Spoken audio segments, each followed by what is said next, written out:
الله أكبر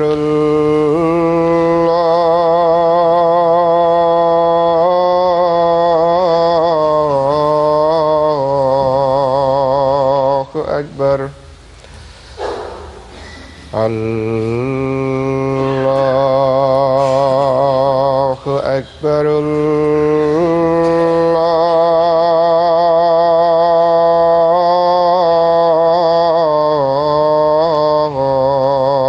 الله أكبر أشهد أن لا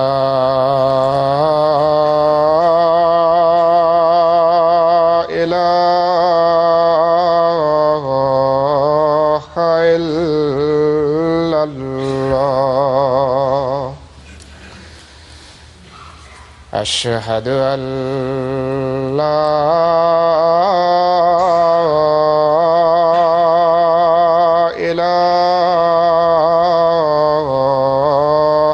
إلا الله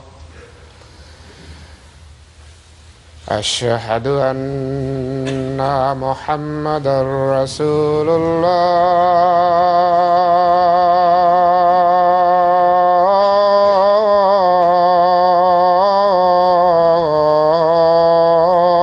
الله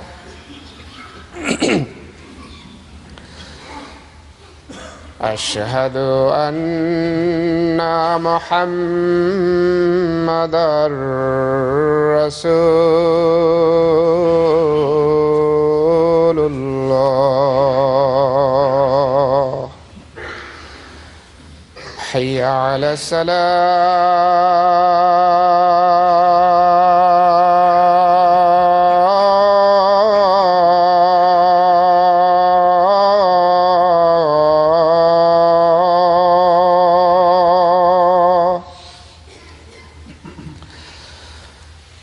حي على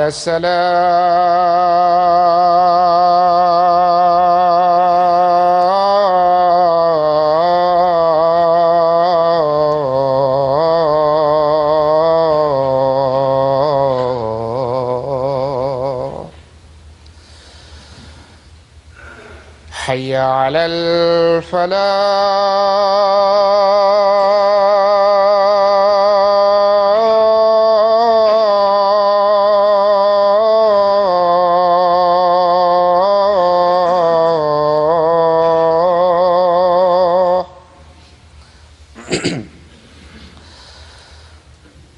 حي على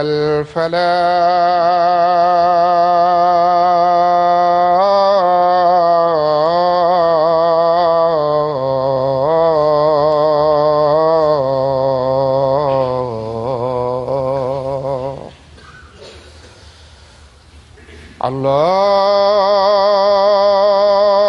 أكبر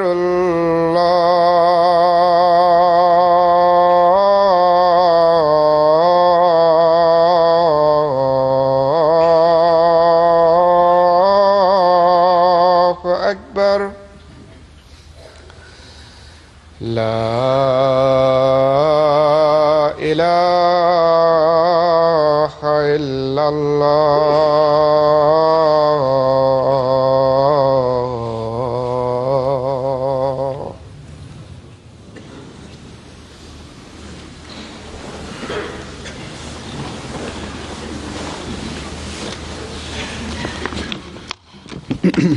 अस्सलामु अलैकुम रहमतुल्लाह।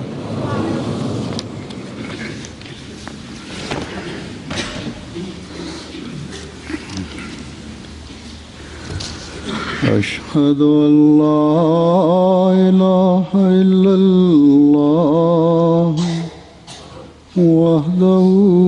لا شريك له وأشهد أن محمدًا عبده ورسوله أما بعد فأعوذ بالله من الشيطان بسم الله الرحمن الرحيم الحمد لله رب العالمين الرحمن الرحيم مالك يوم الدين إياك نعبد وإياك نستعين اهدنا الصراط المستقيم صراط الذين أنعمت عليهم غير المغضوب عليهم ولا الضالين وإذا سألك عبادي عني فإني قريب أجيب دعوة الداع إذا دعاني فليستجيبوا لي وليؤمنوا بي لعلهم يرشدون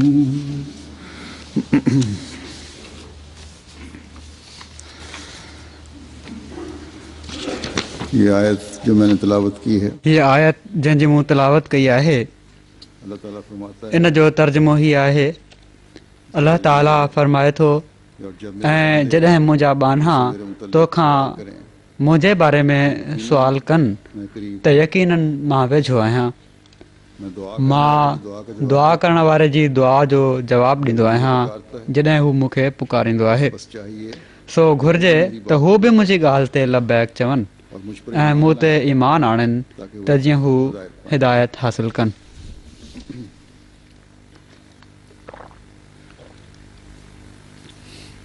ये आयत अल्लाह ताला का इरशाद रोज़ों के हुक्म अलाह ताला जे इरशाद ते मबनी हीअ आयत रोज़नि जे हुकुम ऐं उन्हनि जे तफ़सीलनि सां बयानु कई वई आहे खुदा ताला यानी ख़ुदा ताला जो पन्ना बानो बणिजणु और दुआ ऐं दुआउनि जी क़बूलियत जो नज़ारो ॾिसणु ये एक मुजाहिदे को चाहता है इन लाइ हिकिड़ो मुजाहिदो घुरिजे थो भी ऐं रमज़ान जा रोज़ा बि हिकिड़ो मुजाहिदो आहिनि जो इसका इदराक हासिल करते हुए जेको इन जो इदराक हासिल कंदे हिकिड़े मोमिन खे जेके रखणु घुरिजनि रोज़े रखने चाहिए हीअ सम्झंदे कि हम अल्लाह ताला की रोज़ा रखणु घुरिजनि त असीं अलाह ताला जी ख़ातिर ही कमु कयूं पिया था सिर्फ़ु बुख काटण लाइ न सिलवाज़मात ऐं ही त उन जा लवाज़मात कहिड़ा आहिनि उन्हनि जी बि पूरी तरह ॼाण हुअणु घुरिजे जो मैंने कहा बहरहाल जहिड़ो की मूं चयो रोज़ा हिकिड़ो मुजाहिदो आहिनि खुदा ताला को ख़ुदा ताला खे कदर रहने की से न कंहिंजे बुखायल रहण सां मक़सदु आहे न ज़ाहिरी इबादतुनि सां को सरोकार आहे ने इस आयत में ख़ुदा ताला हिन आयत में जहिड़ो की असीं ॾिठो पुकारने वाले की पुकारण वारे जी पुकार जो जवाबु ॾियण खे मशरूत कयो आहे ये नहीं कहा हीअ नथई चयो जो भी मुझे त जेको बि मूंखे पुकारे मैं फौरन उसका मां फौरन उन जो जवाबु ॾियण जे लाइ वेठो आहियां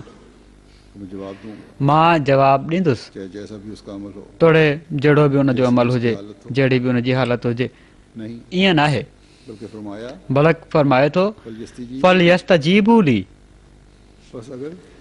सो जेकॾहिं ये चाहते हैं ये मेरे मुंहिंजा ॿान्हा दुआउनि जी क़बूलियत चाहिनि था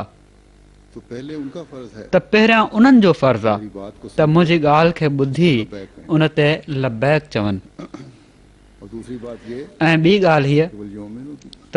वल योमिनू बि मुझ पर ईमान लाए मूं ते ईमान आणनि अब ये हुक्म मुसलमानों के लिए है ऐं हीउ हुकुम मुस्लमाननि जे लाइ आहे कहता है मुझ पर ईमान लाए पर पोइ बि अलाह ताला फरमाए थो मूं ते ईमान आणनि करें अपने पंहिंजे ईमान खे पुख़्तो कनि पंहिंजे ईमान में तरक़ी पैदा कनि सिर्फ एक दफा का छो त खाली होली ईमान सिर्फ़ु हिकु भेरे जो बल्कि सखणो ख़ाली इक़रार न आहे पढ़ने चाहिए बल्कि इन में तरक़ी जी तरफ़ क़दम वधणु घुरिजनि। पर ईमान अलाह ताला जी ज़ात ते ईमान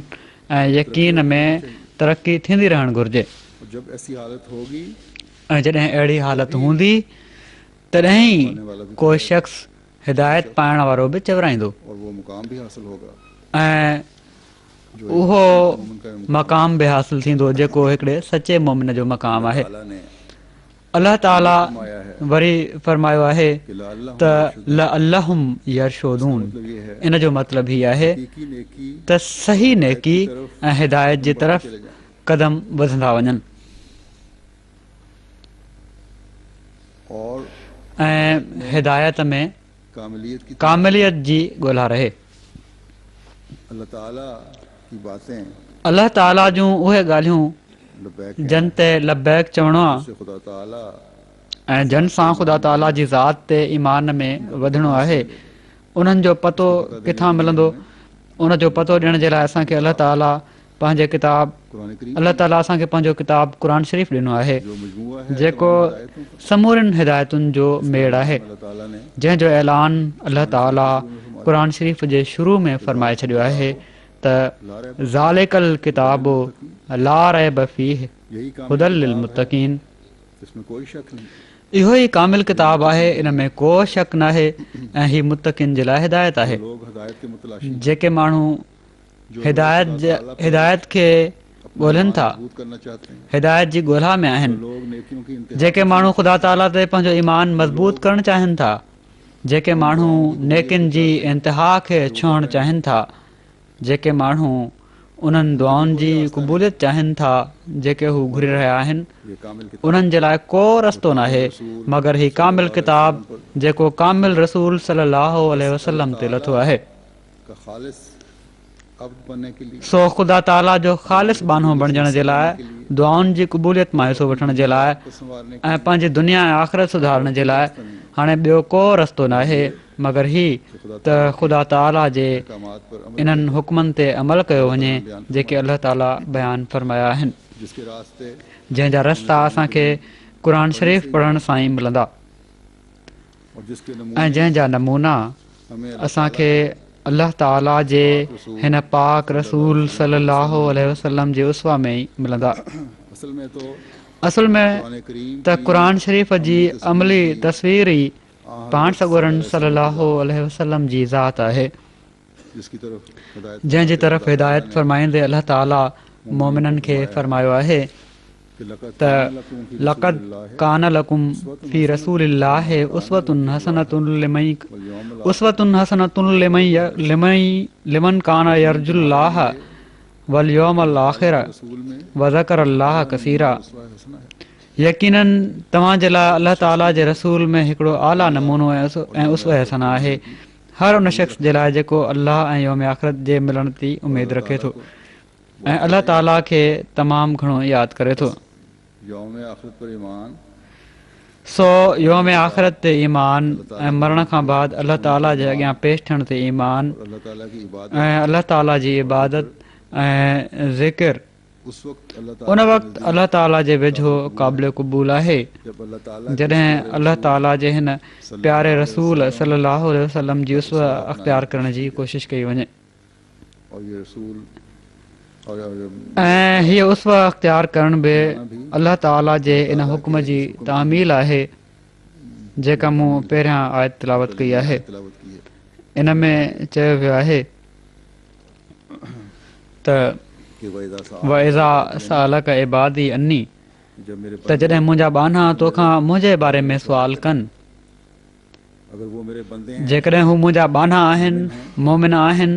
त यकीनन हू तोखां ई ए रसूल मुंहिंजे बारे में सुवाल कंदा, क्योंकि सवाल उससे किया जाता है छो त सुवाल जो उस राह पे जाने वाला हो उन खां कयो वेंदो आहे पूछा जा रहा है जंहिंखे उन वाट जी ख़बर हुजे, जो उस मैदान जंहिंजो पतो पुछियो पियो थो वञे, जेको उन मैदान जो खिडारी हुजे, अल्लाह ताला की तरफ जाने अलाह ताला जी तरफ़ रखने वाले वञण वारा, वञण जी ख़्वाहिश रखण वारा ई उन खां पुछण जी कोशिशि कंदा, तो अल्लाह ताला ने अपना जंहिंखे अलाह ताला रसूल और प्यार पंहिंजो ख़्वाहिश रखण वारा उन खां ई पुछण जी कोशिशि कंदा जंहिंखे अलाह ताला पंहिंजो ख़ासि रसूल ऐं प्यारो फरमायो आहे, कि अल्लाह ताला जंहिंजे बारे में के लिए भी ख़ुदा ताला ई ऐलान कयो आहे त अलाह ताला जो महबूब बणजण जे लाइ बि उन जी पैरवी करणु ज़रूरी आहे। तो इस बात हिकिड़ो मुस्लमान, हिकिड़ो मोमिन किसी और से त वो किसी और इहा ॻाल्हि सोचे बि नथो सघे त हू या किसी और कंहिं ॿिए खां रस्तो पुछे को समझे या कंहिं ॿिए खे पंहिंजे लाइ उसवा सम्झे। ताला के जेकॾहिं रसूल अलाह ताला जे सल्लम के अलावा इन प्यारे रसूल सल्लल्लाहु अलैहि वसल्लम खां अलावा मोमिनीन मोमिननि जे लाइ, हमारे लिए असांजे लाइ, ज़माने असां जेके हिन ज़माने में रहण वारा आहियूं उनके लिए अगर कोई उस उन्हनि जे लाइ जेकॾहिं पाण सॻोरनि सल्लल्लाहु अलैहि वसल्लम खां बाद वसल्लम के बाद का उसवा थी सघे थी तो आप त सल्लल्लाहु पाण सॻोरनि सल्लल्लाहु अलैहि वसल्लम जा असहाब आहिनि जिन्होंने आप जन पाण सॻोरनि सल्लल्लाहु अलैहि वसल्लम जी कामिल पैरवी कई या फिर इस ऐं या पोइ हिन ज़माने में अलाह ताला जे इस प्यारे हिन प्यारे जो आशिक़ सादिक़ आहे, ने हमें सचो हिकिड़ो आशिक़ आहे जंहिं असांखे क़ुर शरीफ़ जा हुकुम सम्झणु और इश्क़ रसूल ऐं रसूलुल्लाह सल्लल्लाहु अलैहि वसल्लम जे इश्क में गुम थियण जा नवां तरीक़ा सेखारिया आहिनि। बस जो आ हज़रत सो सल्लल्लाहु अलैहि वसल्लम जेके के अलावा उसवा कायम करने वाले हैं पाण सॻोरनि सल्लल्लाहु अलैहि वसल्लम खां अलावा उसवा क़ाइमु करण वारा आहिनि उन्हनि सभिनी जो मर्कज़ ऐं चश्मो आ हज़रत पाण सॻोरनि सल्लल्लाहु अलैहि वसल्लम जी ज़ात ई आहे की ज़ात ही जेके अलाह ताला जा कामिल जो अल्लाह ताला अब्द आहिनि, कामिल बाना आहिनि ऐं क़यामत ताईं को अहिड़ो कोई अब्द कामिल पैदा नथो थी सघे जेको पाण सॻोरनि सल्लल्लाहु अलैहि वसल्लम जे हज़रत सल्लल्लाहु अलैहि वसल्लम के मयार जहिड़ो हुजे। बस अल्लाह ताला सो अलाह ताला कामिल को फरमाता है हिन अब्द कामिल खे फरमाए थो त जेके बाना मुंहिंजो कुर्ब हासिल करण जे लाइ पंहिंजनि दुआउनि जी क़बूलियत जे लाइ तेरे इर्द गिर्द जमा हो गए हैं तुंहिंजे चौधारी गॾु थी विया आहिनि मेरे बारे में पूछ ऐं मुंहिंजे बारे में पुछनि था त मां किथे आहियां, तूने बता दे तूं उन्हनि खे ॿुधाए छॾ त इन क़रीब कि मैं त मां लेकिन क़रीब आहियां, मां वेझो आहियां, पर उन कुर्ब खे हासिल करण जे लाइ मारिफत जी नज़र घुरिजे, वो तेजी चाहिए नज़र में उहा तेज़ी घुरिजे जिससे मैं नजर आऊं जंहिंसां मां नज़र अचां और ये मार्फत और ऐं हीअ मारिफत ऐं नज़र जी तेज़ी हासिल करण जे लाइ बि मेरे प्यारे मुंहिंजे प्यारे जी उसवा ॾांहुं ॾिसो क्योंकि वही है छो त उहो ई आहे तौर पर जेको कामिल तौर ते मुंहिंजी तालीम ते अमल करण वारो आहे। जिन्होंने जन इस रसूल सल्लल्लाहु अलैहि हिन रसूल सल्लल्लाहु अलैहि वसल्लम जी उसवा खे ॾिसी उन ते अमल कयो, जन सचो इश्क रसूल ॾेखारियो, वो बाखुदा बनकर हू बाख़ुदा बणिजी हक़ीक़ी अब्द बणिजी विया। उन्होंने अल्लाह ताला उन्हनि अलाह ताला जे कुर्ब जा नज़ारा ॾिठा, उन्होंने उन्हनि उजीब दावत दाए ज़ादान जो मज़ो चखियो, उन्होंने अपनी दुआओं उन्हनि पंहिंजनि दुआउनि जा जवाब ॿुधा, अल्लाह ताला की ताईद और नुसरत अलाह ताला जी ताईद नुसरत जा नज़ारा ॾिठा। बस आज भी सो अॼु बि सुवाल करण वारनि जे लाइ उहो ई जवाबु आहे जेको अॼु खां 1400 साल पहिरियां हो। साल पहले था।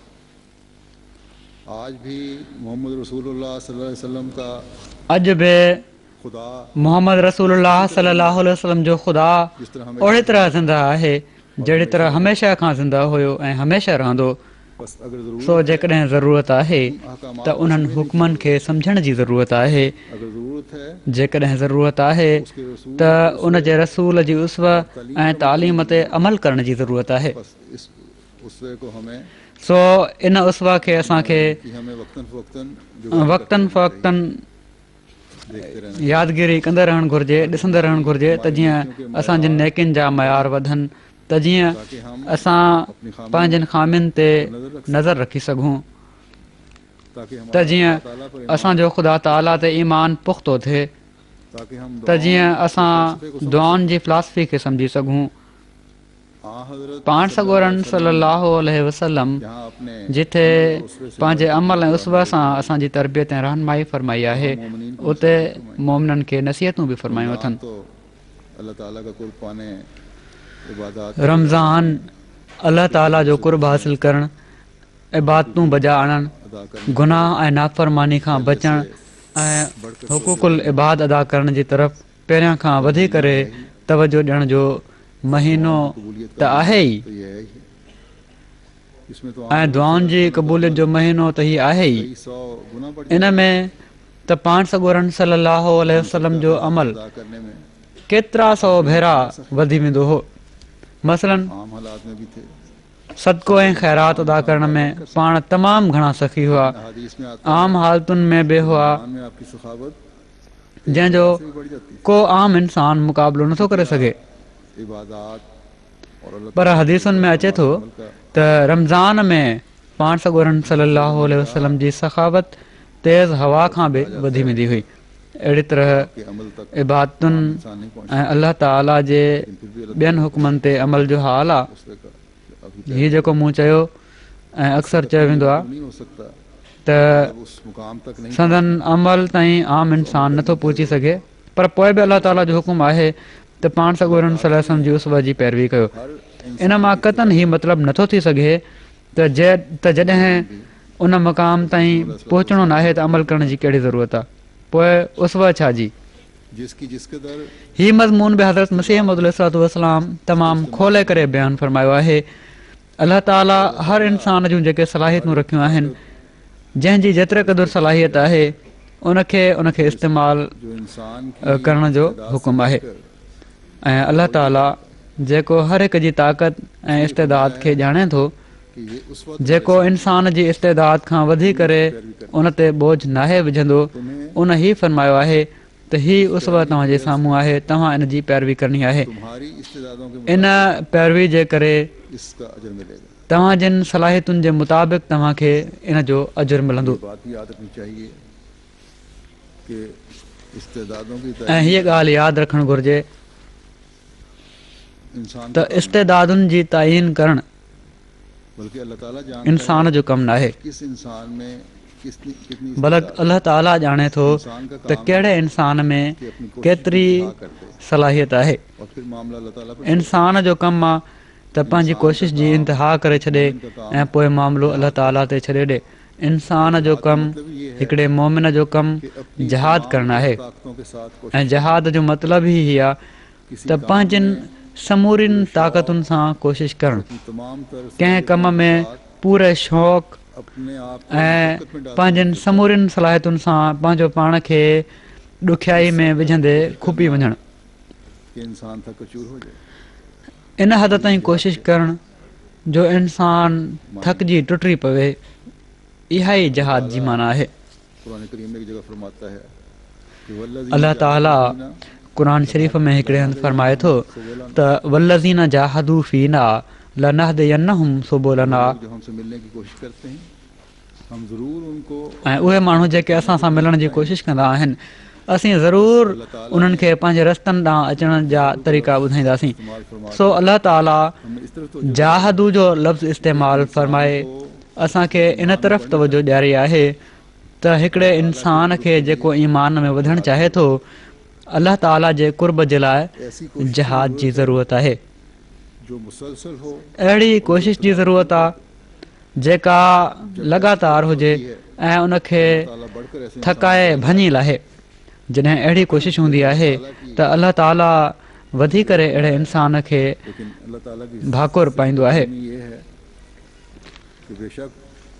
ये हुक्म तो दिया है हुकुम त हीअ फरमायो वियो आहे, तक पहुंचने के पर अलाह ताला जी सिफ़त करीमी हीअ आहे सलाहियतों त बेशक करो, हीअ हुकुम लेकिन त ॾिनो आहे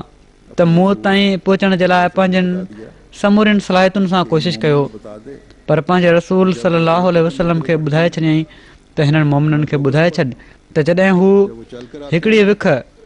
मूं ॾांहुं वधंदा आहिनि त मां ॿ विखूं वधंदो आहियां, जॾहिं हू पंधु करे ईंदा आहिनि त मां डोड़ी ईंदो आहियां। सो तो इंसान जूं कोशिशूं त हमारा प्यारा खुदा सखणे नाले जूं कोशिशूं आहिनि। दयालु खुदा है असांजो प्यारो ख़ुदा त अहिड़ो अता कंदड़ ख़ुदा आहे जो जॾहिं हू ॾिसंदो आहे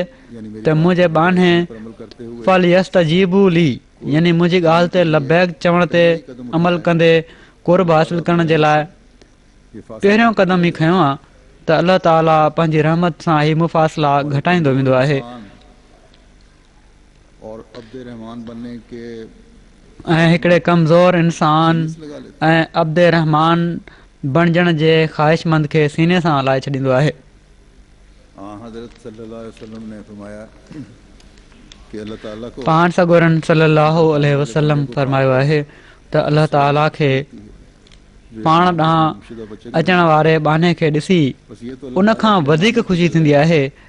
जेका हिकिड़ी माउ खे पंहिंजे गुम थियल ॿार जे लभण सां थींदी आहे, उन खां बि वधीक थींदी आहे। रहमानियत ही है जो उसे अपने सो ही अलाह ताला जी रहमानियत जा जलवा आहिनि, न त हिकिड़े आजिज़ इंसान जी कहिड़ी कोशिशि हूंदी आहे।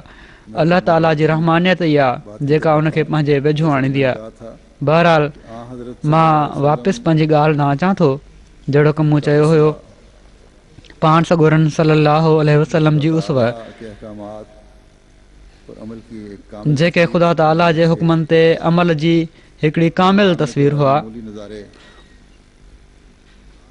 रमज़ान में त इन जा ग़ैर मामूली नज़ारा ॾिसण लाइ मिलनि था, हालात में भी आपकी बातों पर आम हालतुनि में बि और हुकूक की अदायगी संदन इबादतुनि, अख़लाक़ फ़ाज़िला ऐं हक़नि जी अदायगी जा उहे मिसाल नज़र अचनि था जेके कंहिं बि इंसान में नथा थी सघनि। और दूसरी बातों में चंद पाण सॻोरन सल्लल्लाहु अलैहि वसल्लम जी इबादत जे मयार ऐं ॿियनि ॻाल्हियुनि जा कुझु मिसाल मां पेश कयां थो। हिकिड़ी रिवायत आहे, हिकु दफ़ो घोड़े तां किरी पवण जे करे पाण सॻोरन सल्लल्लाहु अलैहि वसल्लम जे जिस्म जो हिकिड़ो हिसो खड़े होकर नमाज शदीद ज़ख़्मी थी वियो। बीही नमाज़ न पढ़ी सघंदा हुआ, लेकिन इस हालत में भी तंहिं करे पाण वेही नमाज़ पढ़ायूं। पर इन हालत में बि नमाज़ बाजमात में नागो न कयूं। में जब लोहे की कड़ियां आपके रुख़सार पोइ मुबारक ग़ज़वे उहद में जॾहिं इंतहाई लोह जूं कड़ियूं ज़ख्मी थे पाण सॻोरन सल्लल्लाहु अलैहि वसल्लम जे ॻल मुबारक मंझि टुटण करे पाण तमामु घणा ज़ख़्मी हुआ ऐं तकलीफ़ जी हालत में हुआ, त उन ॾींहुं बि जॾहिं आज़ान जो आवाज़ु ॿुधऊं त ओड़ी तरह ई नमाज़ जे लाइ हलिया आया जहिड़ी तरह आम ॾींहंनि में ईंदा हुआ। नवाफिल का नक्शा खींचे हज़रत नमाज की हर पोइ हज़रत आयशा रज़ियल्लाहु ताला अन्हा पाण सॻोरन सल्लल्लाहु अलैहि वसल्लम जी नमाज़ुनि ऐं नफ़िलनि जो नक्शो ॿुधायो आहे जिसने त नमाज़ जी हर हालत जी ड्रेग एक ऐं ख़ूबसूरती कायम फरमाया, बयान खां ॿाहिरि आहे। जिसने सहाबा की बातों में भी हुस्न पैदा कर दिया। सो ही अब्दे कामिल हुयो जंहिं इबादत जी हिकिड़ी हसीन उसवा क़ाइमु फरमाई, तभी मैं जंहिं पता दे असहाबनि जी इबादतुनि में बि हुस्न पैदा करे छॾियो। सबसे पहला सो जॾहिं अलाह ताला फरमाए थो त मुंहिंजी ॻाल्हि ते लबैक चवो, और बुनियादी मरहला तॾहिं मां पंहिंजे कुर्ब जो पतो ॾेई सघां थो अपनी त इबादत में उन जो सभिनी खां पहिरियों ऐं अहम ऐं बुनियादी मरहलो जंहिं मां गुज़रणु ज़रूरी आहे सिर्फ आजकल उहो पंहिंजी इबादत में माहिर हुअणु आहे। खास ज़ौक़ और शौक़ सो ही इबादत बल्कि सिर्फ़ु अॼुकल्ह असां रमज़ान जे करे हिकिड़े ख़ासि शौक़ ऐं ज़ौक़ सां बजा नाहे आइणी, बल्कि जहिड़ो की असीं पाण सॻोरन सल्लल्लाहु अलैहि वसल्लम जी ज़िंदगी में ॾिसूं था त आम ॾींहंनि में बि आम हालतुनि में बि बल्कि बीमारी जंग की वजह से ऐं जंग जे करे अपनी हालत में भी ज़ख़्मी हालत में बि सल्लल्लाहु अलैहि वसल्लम पाण सॻोरन सल्लल्लाहु अलैहि वसल्लम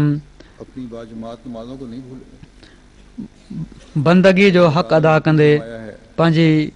बाजमात नमाज़ुनि खे न विसारियो। कि युकीमुन जॾहिं अलाह ताला हुकुम फरमायो आहे त मोमिन जी निशानी ही आहे त युक़ीमून सलात, करने के लिए त हू नमाज़ुनि खे क़ाइमु कंदा आहिनि। नमाज़ बाजमात अदा करण जे लाइ नमाज़ जे वक़्तनि में गॾु थींदा आहिनि। जिससे खुदा ताला ने ये ऐलान करवाया था त उहो कामिल इंसान सलाती व नुसरत जंहिंखां ख़ुदा ताला ई ऐलान करायो हुयो त कुल इन सलाती व नुसुकी व महयाय व ममाती लिल्लाहि रब्बिल आलमीन। ऐं नबी तूं ऐलान करे छॾ त मुंहिंजूं नमाज़ूं ऐं मुंहिंजी कुर्बानी ऐं मुंहिंजो ज़िंदा रहणु ऐं मुंहिंजो मरणु अलाह ताला जे लाइ आहे जेको सभिनी जहाननि जो रब आहे। कर सकता था कि किसी भी हालत में त उहो इन ॻाल्हि खे कहिड़ी तरह बर्दाश्त करे सघे पियो त कंहिं बि हालत में अलाह ताला जे इन हुकुम खां वार जेतिरो बि मुंहुं मोड़ियो वञे या उनखे उनखां टारायो वञिजे। सहारे से बल्कि पाण सॻोरन सल्लल्लाहु अलैहि वसल्लम त पंहिंजी आख़िरी बीमारी में बि जॾहिं कमज़ोरी तमामु घणी हुई ऐं पंधु बि न पिया करे सघनि त टेक वठी मस्जिद में आया हुआ। फना होने की वजह से सो ही सभु कुझु बस ईमान में बढ़ने की पाण सॻोरन सल्लल्लाहु अलैहि वसल्लम जो अलाह ताला जी मोहबत में फना हुअण जे करे हुयो। उस वक्त हासिल होती है जब मोहब्बत की भी सो ईमान में वधण जो ऐं अमल जो महराज बि ओॾी महिल हासिलु थींदो आहे जॾहिं मोहबत जी बि इंतिहा हुजे। सो असांखे अलाह ताला फ़रमाए थो त मोहबत जी इंतिहा जो नमूनो तव्हांजे साम्हूं आहे। तव्हां जेके सुवाल कयो था त ख़ुदा ताला किथे आहे, त अलाह ताला खे उन महबूब जे अमल में ॾिसो। मुंहिंजा सचा अब्द बणजण जो हक़ अदा करण जी कोशिशि कयो त पोइ मूंखे पंहिंजे कुर्ब में ॾिसंदव। जेकॾहिं सिर्फ़ु रमज़ान में पंहिंजूं मस्जिदूं आबाद कयव ऐं पोइ मूंखे विसारे छॾियव, या अॼुकल्ह जेके ॾुखियाई जा ॾींहं तव्हां ते आयल आहिनि त इन में मस्जिद में अचण जे लाइ हिक ॿिए खां अॻिते वधी वञण जी कोशिशि करे रहिया आहियो ऐं हालात ठीकु हुअण ते मूंखे विसारे छॾियव, या वक़्तु गुज़रण ते मूंखे विसारे छॾियव, त हीअ मुंहिंजी ॻाल्हि ते लबैक चवणु न आहे। हीअ त पंहिंजे मक़सद खे पूरो करणु आहे। मुंहिंजी ॻाल्हि ते लबैक चवणु त तॾहिं थींदो जॾहिं हीअ हालात, हीअ जज़्बाती कैफ़ियत, हीअ ॾुखियो वक़्तु, रमज़ान जो ही उमूमी रुहानी माहौल जॾहिं ख़तम बि थी वञे त तॾहिं बि मुंहिंजे रसूल सल्लल्लाहु अलैहि वसल्लम जी उसवत ते अमल कंदे पंहिंजनि इबादतुनि ऐं पंहिंजे अमल खे मुंहिंजे हुकमनि ते अमल करण जी कोशिशि कंदे मुस्तक़िल तौर ते बजाइण जी कोशिशि कंदो। जहिड़ो की मूं चयो, हालात जे करे इबादत जी तरफ़ तवजो आहे त अॼुकल्ह पाकिस्तान में अहमदनि जा जेके हालात आहिनि उन सॼी अहमद जी दुनिया खे इबादत जा मयार बहितर बनाइण ऐं अलाह ताला जो कुर्ब पाइण जी कोशिशि करण जी, अलाह ताला जो कुर्ब पाइण जी कोशिशि जी तरफ़ माइल कयो आहे। केतिरनि ई माण्हुनि खे दुआउनि ऐं ख़ुदा ताला जे कुर्ब जे करे तसली बि ॼाराई वई आहे, ॼण त उन्हनि इन्ही क़रीब जो मुशाहिदो करे वरितो आहे। पाकिस्तान में अहमदनि ते सख़्तु हालात ऐं उन खां बाद जेको जलसनि इन कैफ़ियत खे अञा ताईं जारी रखियो आहे ऐं हाणे वरी रमज़ान बि अची वियो आहे। हीअ दुआउनि जी क़बूलियत जो, अलाह ताला जो कुर्ब हासिलु करण जो हिकिड़ो महीनो आहे। इन में जिथे हीअ कोशिशि पंहिंजी इंतिहा ताईं पहुचाइण जी कोशिशि करणु घुरिजे, उते हीअ बि दुआ करणु घुरिजे त हीअ हालत हाणे असां में हमेशह जे लाइ क़ाइमु थी वञे। रमज़ान ख़तमु थियणु ऐं वक़्तु गुज़रण सां गॾोगॾु आहिस्ते आहिस्ते किथे असीं वरी पंहिंजी कमज़ोरी ॾांहुं हलिया न वञूं। अहमदनि खे हीअ अहसासु बि आहे त जलसनि जेका कैफ़ियत जारी रखी आहे, हाणे रमज़ान अचण सां इन में बहितर हिकिड़ी ओजर पैदा थी वेंदी ऐं उन जे लाइ दुआ जे लाइ लिखंदा बि आहिनि। पर हीअ कोशिशि बि करणु घुरिजे त हीअ वक़्ती तब्दीली न हुजे, बल्कि मुस्तक़िल नोयत जी तब्दीली हुजे ऐं असीं अलाह ताला जो सही अब्द बणजंदे पंहिंजी इबादतुनि जा मयार ऊचे खां ऊचा कंदा वञूं। असांखे कोशिशि करणु घुरिजे त पंहिंजनि दुआउनि, इबादतुनि ऐं नेक अमलनि सां अलाह ताला जो उहो कुर्ब हासिलु कयूं जंहिंजो तसलसुल कॾहिं बि ख़तमु न थिए।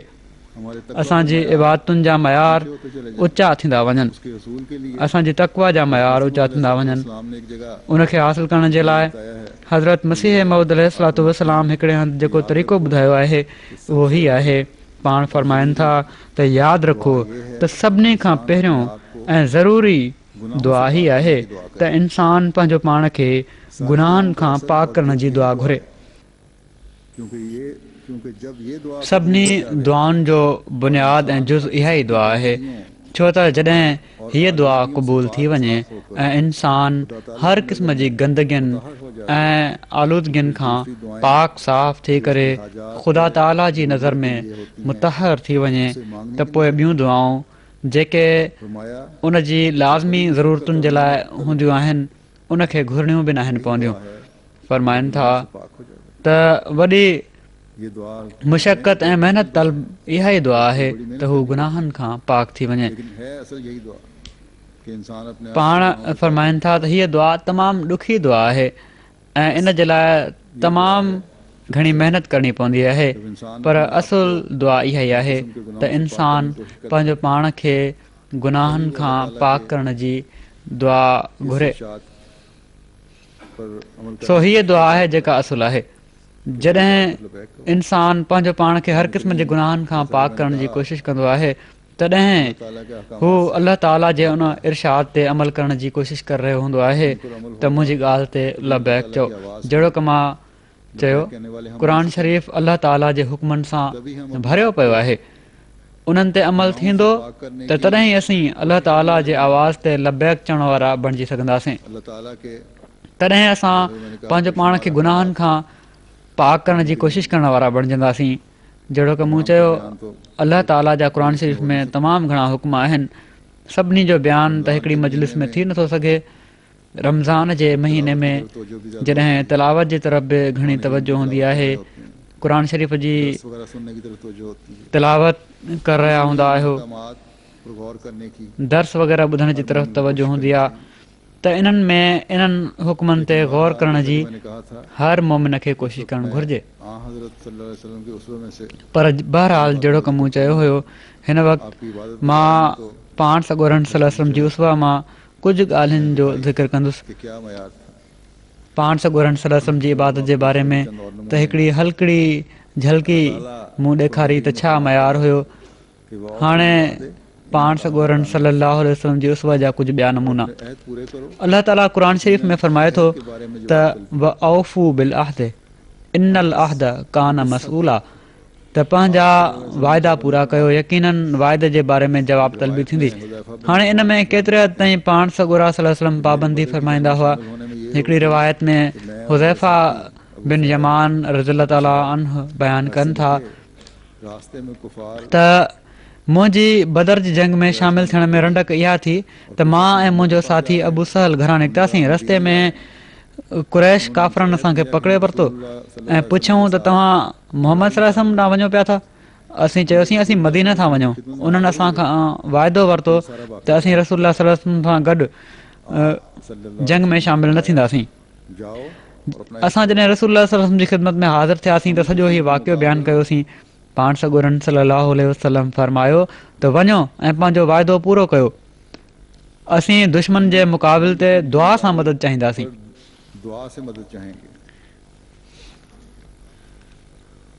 फरमायाऊं त तव्हां वञो पंहिंजो वाइदो पूरो कयो तोड़े असांखे खणी ज़रूरत त आहे पर हाणे असीं दुश्मन जे मुक़ाबिल ते दुआ सां मदद चाहींदासीं सो ही अलाह ताला जे हुकुम ते अमल जो आला मयार आहे बदर जी जंग में जॾहिं हिकु हिकु माण्हू जी मदद जी ज़रूरत हुई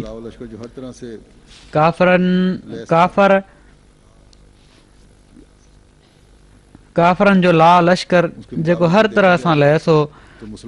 उन जे मुक़ाबले ते ॾिठो वञे त मुस्लमाननि जी हैसियत अहिड़ी हुई जीअं हथे ख़ाली माण्हू हूंदा आहिनि पर पाण फरमायूं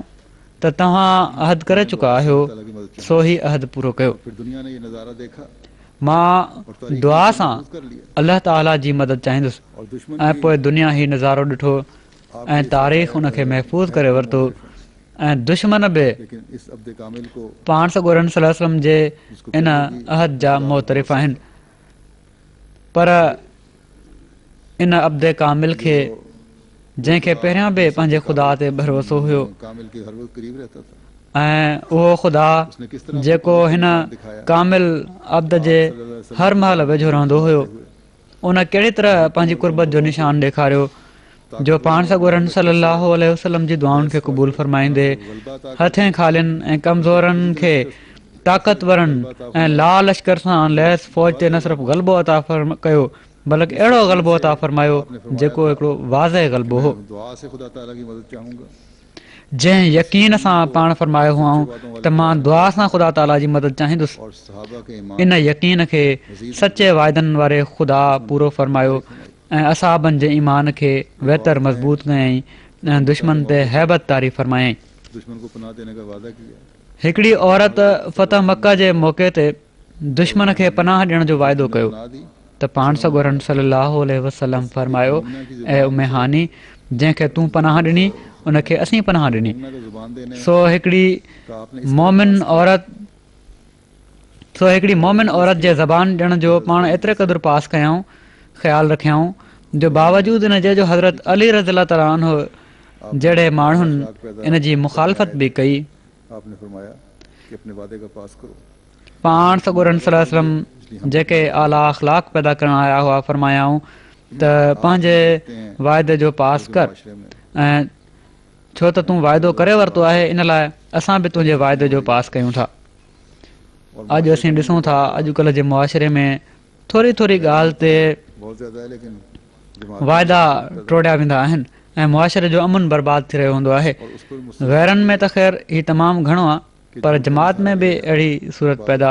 थी वेंदी आहे। बातियां हो रही होती हैं, ऐं ये मामलात पेश उन जे मथां ई त कॾहिं कॾहिं कूड़ जो बि सहारो वरितो वेंदो आहे। जॾहिं केस थी रहिया हूंदा आहिनि या मामला पेश कया वेंदा आहिनि त हिकु त अंजाम खे नाहे पाढ़ियो वेंदो, से वैसे निकाल ॿियो कूड़ बि ॻाल्हायो वेंदो आहे तुम्हें खुदा ताला जेको अलाह ताला जी झूठ और शिर्क को जब बानहाइप मां हूअं ई कढी थो छॾे। छो त ख़ुदा ताला कूड़ ऐं शिरक खे गॾु करे ही वाज़े फरमाए छॾियो आहे त कूड़ ऐं शिरक बराबरि आहिनि। जहिड़ो की फरमाए थो वजतनिबु फजतनिबु रिज्स मिनल औसान वजतनिबु कौल ज़ूर। बुतों की पलीदी से एतराज करो। सो बुतनि जी पलीत ऐब खां इस्लाम फरमाते हैं पासो कयो कि कुरान ऐं शरीफ में कूड़ ॻाल्हाइण खां बचो। झूठ को भी एक नजासत हज़रत मसीह मौद अलैहिस्सलातु वस्सलाम फरमाइनि था त क़ुर शरीफ़ में कूड़ खे बि हिकिड़ी निजासत ऐं रिज्स करार ॾिनो आहे। जहिड़ो की फरमाए थो फजतनिबु रिज्स मिनल औसान वजतनिबु कौल ज़ूर। रखा है और हकीकत ॾिसो फरमाइनि था, ॾिसो हिते कूड़ खे बुत जे मुक़ाबिल रखियो वियो आहे ऐं हक़ीक़त में कूड़ बि हिकिड़ो बुत ई आहे, न त छो सचाई खे छॾे ॿिए पासे वञे थो। वजूज़ मुलम्मा साजी के जीअं बुत जे हेठां का हक़ीक़त नाहे हूंदी, अहिड़ी तरह कूड़ जे हेठां बि सवाइ ॾेखार जे मुनाफ़क़त जे ॿियो कुझु बि नाहे हूंदो। कूड़ ॻाल्हाइण वारनि जो एतबार एसि ताईं घटिजी वेंदो आहे जो जेकॾहिं हू सच ॻाल्हाइनि तॾहिं बि इहो ई सम्झियो वेंदो आहे त इन में बि कुझु न कुझु कूड़ मिलियलु हूंदो। कर लेता है तो फिर खुदा ताला त जॾहिं हू सच ॻाल्हाईंदा आहिनि तॾहिं बि इहो ई ख़्यालु थींदो आहे त इन में कुझु कूड़ जी मिलावट न हुजे। और शिरक करने वाला सो जॾहिं इंसानु पंहिंजे मामलनि में कूड़ शामिलु करे वठंदो आहे दियत का दावा कर नहीं सकता। त पोइ ख़ुदा ताला अहिड़े शख़्स खे ये बड़े शिरक करण वारे जे बराबरि ॿुधाईंदो आहे, लोग समझते हैं यानी अहिड़े खे बि शिरक करण वारे जे बराबरि करार ॾिनो वेंदो आहे। शिरक करण वारो त ख़ुदा ताला जी अब्दियत जी दावा करे ई नथो सघे, हालांकि ये भी झूठ है। सो ही वॾे ख़ौफ़ जो मक़ाम आहे। हज़रत सल्लल्लाहु अलैहि वसल्लम ने तो यहाँ तक फरमाया है के माण्हू सम्झंदा आहिनि त सनी थुली ग़लति बयानी जेका आहे उहो कूड़ नाहे हूंदो, काफ़ी है हीउ कूड़ जे दायरे में नथो अचे। हालांकि हीउ बि कूड़ आहे। पाण सॻोरन सल्लल्लाहु अलैहि वसल्लम त एसि ताईं फरमायो आहे त कंहिं शख़्स जे कूड़ो हुअण जे लाइ इहो ई काफ़ी आहे त हू हर ॿुधल ॿुधायल ॻाल्हि ॿियनि खे ॿुधाईंदो वठे। सो अलाह ताला जो कुर्ब पाइण जे लाइ ही बारीकियूं आहिनि जिन खे अख़्तियार करण जो हुकुम आहे। ही ॻाल्हियूं आहिनि जिन ते अलाह ताला असां खां लबैक चवराइणु घुरे थो बनाती है। ऐं इहा ई शइ आहे जेका ईमाननि में मज़बूती पैदा कंदी आहे ऐं अलाह ताला जो अब्द बनाईंदी आहे। हज़रत अबू हुरैरा रोज़े जे हवाले सां बि पाण सॻोरन सल्लल्लाहु अलैहि वसल्लम ख़ासि तौर ते तवजो ॾियारी आहे। ने फरमाया हज़रत अबू हुरैरा रज़ियल्लाहु ताला अन्हु खां रिवायत आहे त पाण सॻोरन सल्लल्लाहु अलैहि वसल्लम फरमायो आहे त जेको शख़्स कूड़ ॻाल्हाइण ऐं उन ते अमल करणु नथो छॾे, अलाह ताला खे इन शइ जी क़तन ज़रूरत नाहे त हू पंहिंजो खाधो पीतो छॾे ॾे। कि रोज़ा ढाल है जब तक कि वो वरी हिकिड़ी रिवायत आहे ढाल को त रोज़ो ढाल आहे गीबत के ज़रिए नहीं फाड़ता। जेसि ताईं जो हू इन ढाल खे कूड़ ऐं ग़ीबत ज़रिए फाड़े नथो छॾे, यानी उन वक़्त ताईं रोज़ो ढाल आहे। रोज़ा तो एक मोमिन रखता है। जब झूठ आ गया छो त रोज़ो त हिकिड़ो मोमिन रखंदो आहे, हालांकि जॾहिं कूड़ अची वियो त ईमान ख़तमु थी वियो। तो खुदा ख़ुदा ताला जी ख़ातिर रोज़ो रखियो वेंदो आहे, जॾहिं कूड़ अची वियो त ख़ुदा ताला त विच मां निकिरी वियो, के हालात में लेकिन आम तॾहिं त शिरक पैदा थी वियो, बयान किया तंहिं करे रोज़ो बि ख़तमु थी वियो। के बराबर करा दिया। हीअ त ख़ासि रोज़े जे हालात जे लाइ, इस रमज़ान में हीअ त ख़ासि रोज़े जे हालात जे लाइ आहे, पर आम हालात में बि जहिड़ो की मूं पहिरियां बयानु कयो आहे, कूड़ खे शिरक जे बराबरि करार ॾिनो वियो आहे। उन्हें दूर सो हिन रमज़ान में इन ॻाल्हि ते बि गौर करण जी ज़रूरत आहे त असां पंहिंजनि किन कमज़ोरियुनि जो जाइज़ो वठी उन्हनि खे ख़तमु करण जी कोशिशि कयूं, तॾहिं ई असां अलाह ताला जो ताला की बातों पर सचो अब्द बणिजी सघूं था, ईमान में मज़बूती जी तरफ़ क़दम वधाए सघूं था, अलाह ताला जी ॻाल्हियुनि ते लबैक चवण वारा बणिजी सघूं था आवाज़ को ऐं अलाह ताला जे इन्ही क़रीब जे आवाज़ खे ॿुधी सघूं था। के हुकूक के बारे में क़ुरान शरीफ़ में बि अलाह ताला मुआशरे जे हक़नि जे बारे में उनकी ज़िंदगी में भी हमें वॾे तफ़सील सां ॿुधायो आहे इसकी बहुत ऐं पाण सॻोरन सल्लल्लाहु अलैहि वसल्लम जी ज़िंदगी में बि असांखे इन जा केतिरा ई तफ़सील नज़र अचनि था, इन जूं बारीकियूं नज़र अचनि थियूं। हक़ है सिला रहमी का ये हक़ मसलन हिकिड़ो हक़ आहे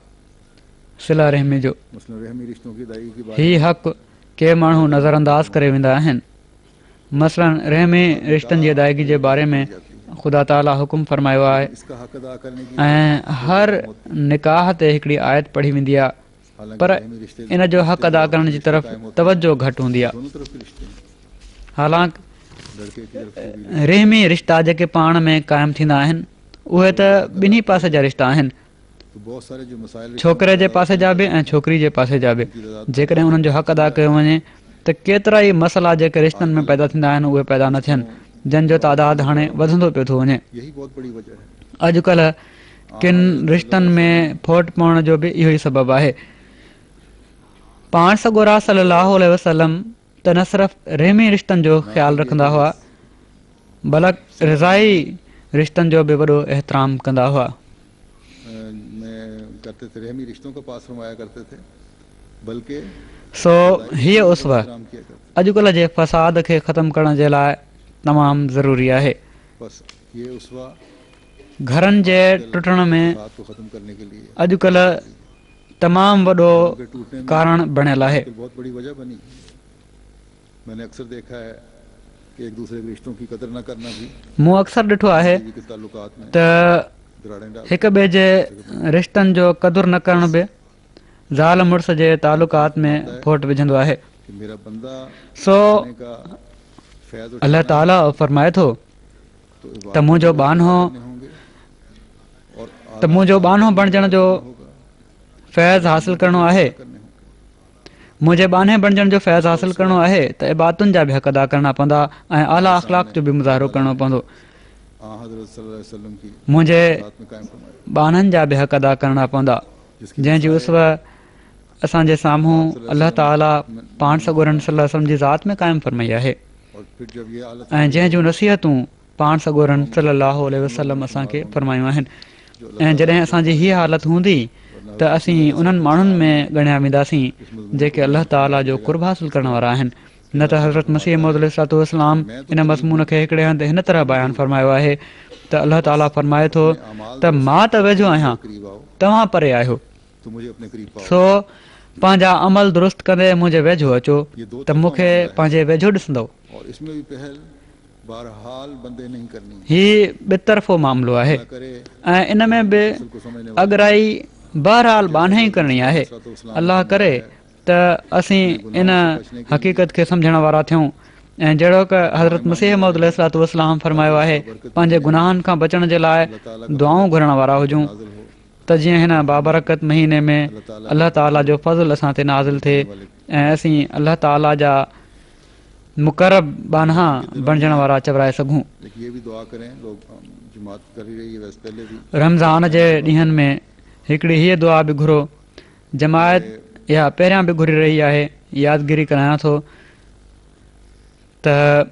पाकिस्तान के बारे में ख़ास तौर पे दुआ करें, पाकिस्तान के अहमदियों के बारे में ख़ास तौर पे दुआ करें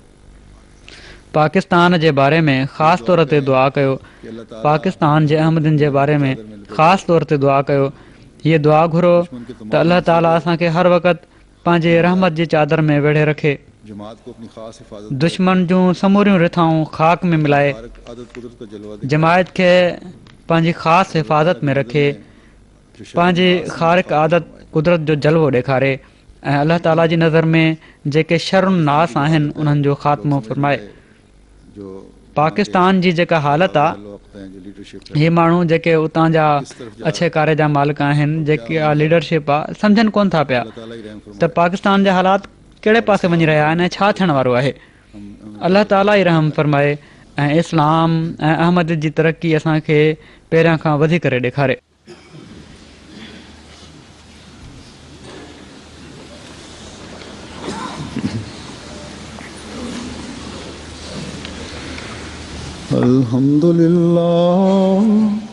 अल्हम्दुलिल्लाह नहमदुहु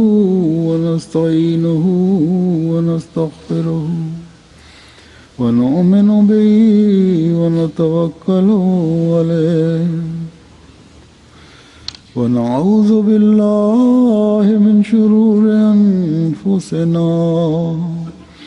वमिन सय्यिआति अअमालिना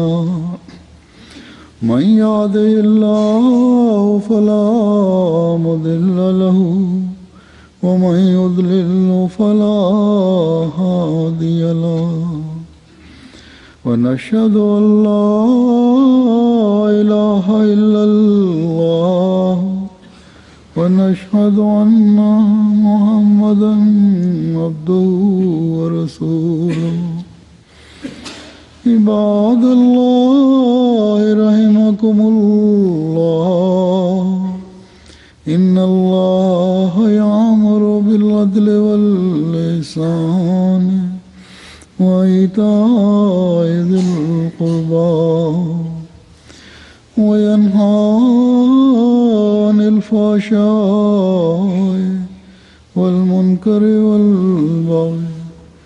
यअज़ुकुम लअल्लकुम तज़क्करून उज़्कुरुल्लाह यज़्कुरकुम वद्ऊहु यस्तजिब लकुम